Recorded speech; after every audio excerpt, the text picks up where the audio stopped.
ہے کس کی منسوخی؟ تو وہ بتائیں گے نا جو کہتے ہیں کہ منسوخ ہے. ہم تو کرنے کی بتائیں گے، ہم کرتے ہیں. دیکھیے، ہر فعل کا کوئی فاعل ہوتا ہے، ہر منسوخ کا کوئی ناسخ ہوتا ہے.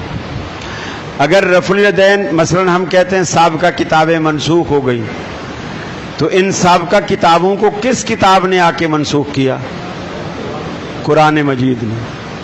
ہم کہتے ہیں سابقہ انبیاء کی نبوت منسوخ ہو گئی، ان کو کس کی نبوت نے منسوخ کیا؟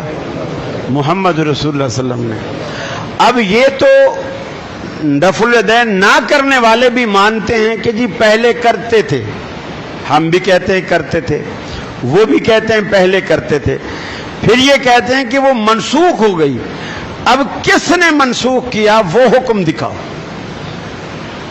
وہ حکم دکھاؤ کہ جی یہ حکم ہے جس سے رفع الیدین منسوخ ہو گئی ہے اور اللہ کے رسول نے منسوخ کیا ہے. اور دوسری بات، یہ عقل کے بھی خلاف ہے کہ ایک کام کو اللہ کے رسول کرتے ہوں، پہلے ایک کام کرتے ہوں، پھر اسی اپنے کام کو اس طرح منع کریں کہ تمہیں کیا ہو گیا، تم گھوڑوں کی دموں کی طرح دمیں ہی لاتے ہو.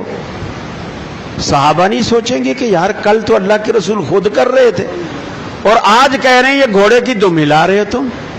ہم نے تو آپ کو دیکھ کر شروع کی ہے، آپ کو دیکھ کر. وائل ابن حجر رضی اللہ تعالیٰ عنہ اسلامک ہسٹری میں، صحابہ کرام کی زندگی میں سب سے آخری دور میں اسلام لانے والا صحابی ہے حضرت وائل ابن حجر. جسٹس تقی عثمانی نے اپنی کتابوں میں، درس بخاری میں جگہ جگہ بیان کیا اس بات کو کہ وائل ابن حجر آخر میں ایمان لانے والا صحابی. اور رسول اللہ صلی اللہ علیہ وسلم کے آخری سال، رسول اللہ صلی اللہ علیہ وسلم کے آخری سال 2 دفعہ وائل ابن حجر کی ملاقات ہوتی. آخری سال 2 دفعہ ملاقات ہوتی. ایک دفعہ ایسے موسم میں جیسے موسم میں آج ہم یہاں پسینہ پسینہ ہو رہے ہیں، اور ایک ایسے موسم میں کہ سردیاں تھیں اور اللہ کے رسول نے اپنے اوپر ایک چادر، شال جسے آپ کہہ لیں، سردی سے بچنے کے لیے وہ آپ نے اوڑھ رکھی تھی. حضرت وائل ابن حجر کہتے ہیں میں جب گرمیوں میں آیا، اللہ کے رسول کی نماز کو دیکھا کہ آپ جب نماز شروع کرتے تھے اس وقت، اور جب رکوع کو جاتے تھے اس وقت، اور جب رکوع سے اٹھتے تھے اس وقت، اور ایک روایت میں ہے جب آپ تیسری رکعت کے لیے کھڑے ہوتے تھے اس وقت آپ اپنے ہاتھوں کو کندھوں یا کانوں کے برابر تک اٹھایا کرتے تھے. پھر کہتے ہیں سردیوں میں میری آخری ملاقات اسی سال، رسول اللہ صلی اللہ علیہ وسلم کا دنیا سے رخصت ہونے کا آخری سال، آخری سال میں میری 2 ملاقاتیں ہوئی، ایک گرمی میں ایک سردی میں. جب میں سردیوں میں آیا تو سردیوں میں رسول اللہ صلی اللہ علیہ وسلم نے اپنے اوپر چھال اوڑھ رکھی تھی، لیکن جب آپ رفع الیدین کرتے میں نے خاص طور پر دیکھا آپ اپنے ہاتھوں کو شال سے باہر نکالتے، ہاتھوں کو شال سے باہر نکالتے اور کندھوں تک لے جاتے، اور پھر رفع الیدین کرنے کے بعد واپس اندر لے جا کر ہاتھوں کو باندھ لیتے. گویا اللہ کے رسول نے سردیوں میں سردی کے باوجود رفع الیدین کپڑے کے اندر چھپا کے نہیں کی، دکھا کے کی، تاکہ میری امت کو پتہ چلے کہ موسم چاہے سردی کا ہو یا گرمی کا ہو، یہ میری ایسی محبوب سنت ہے جسے میں سردیوں میں بھی نہیں چھوڑتا اور گرمیوں میں بھی نہیں چھوڑتا. آخری دور کا صحابی اللہ کے رسول کی نماز میں رفع الیدین کو بیان کرتا ہے. منسوخ کب ہوئی اور کس نے کی؟ کب ہوئی اور کس نے کی؟ ایک روایت تو حدیث کے ذخیرے میں یہ الفاظ دکھا دو اللہ کے رسول نے کہا ہو آج کے بعد رفع الیدین نہیں کرنا، یا آج کے بعد رفع الیدین منسوخ ہے. کوئی ایک لفظ تو منسوخی کا لفظ تو حدیث میں دکھاؤ نا، کچھ تو کرو.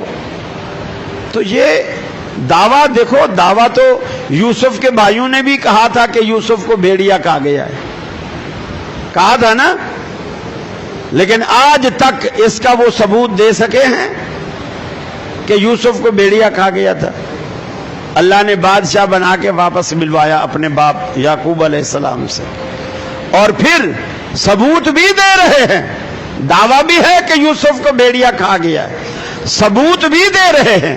ثبوت کیا دے رہے ہیں؟ یوسف کے کرتے پہ خون لگا کے باپ کو دکھا رہے ہیں، اور یہ قرآن کہتا ہے باپ کو دکھا رہے ہیں یوسف کے کرتے پہ خون لگا کے، اب ثبوت بھی دکھا رہے ہیں، لیکن قرآن کہتا ہے ان کا دعویٰ بھی جھوٹا تھا، ان کا ثبوت بھی جھوٹا تھا۔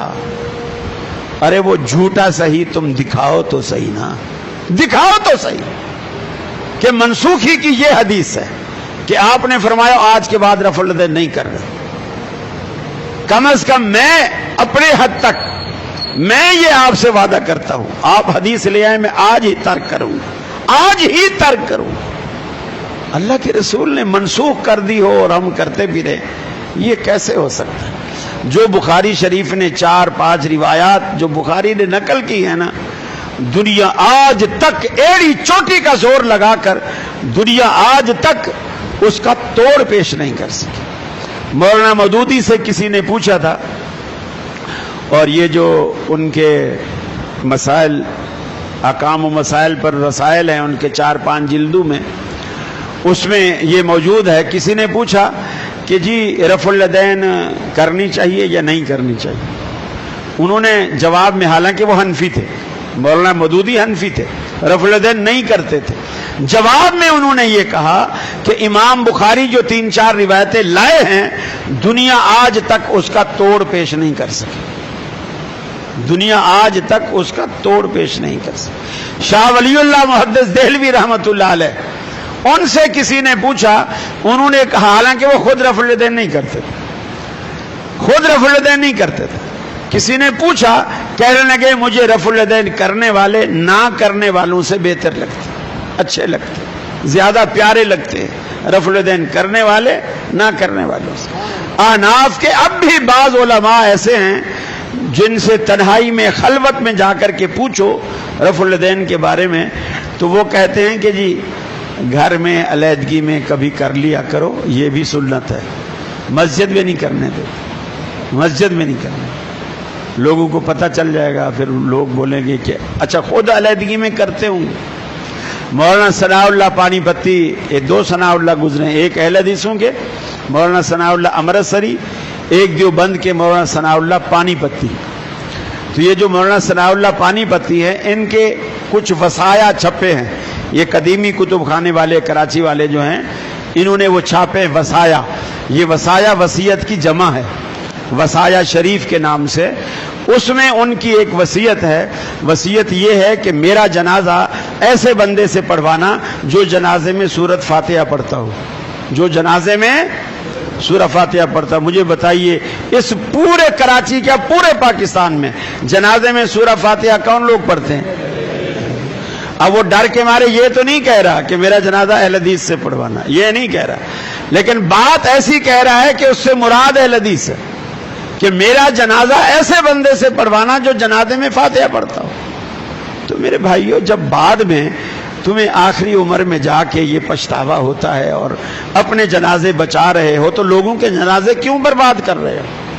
مولانا انور شاہ کشمیری رحمۃ اللہ علیہ، یہ بات تو میں نے پچھلے سال ایکسپریس ٹی وی پر بھی یہ بات کہی ان سے۔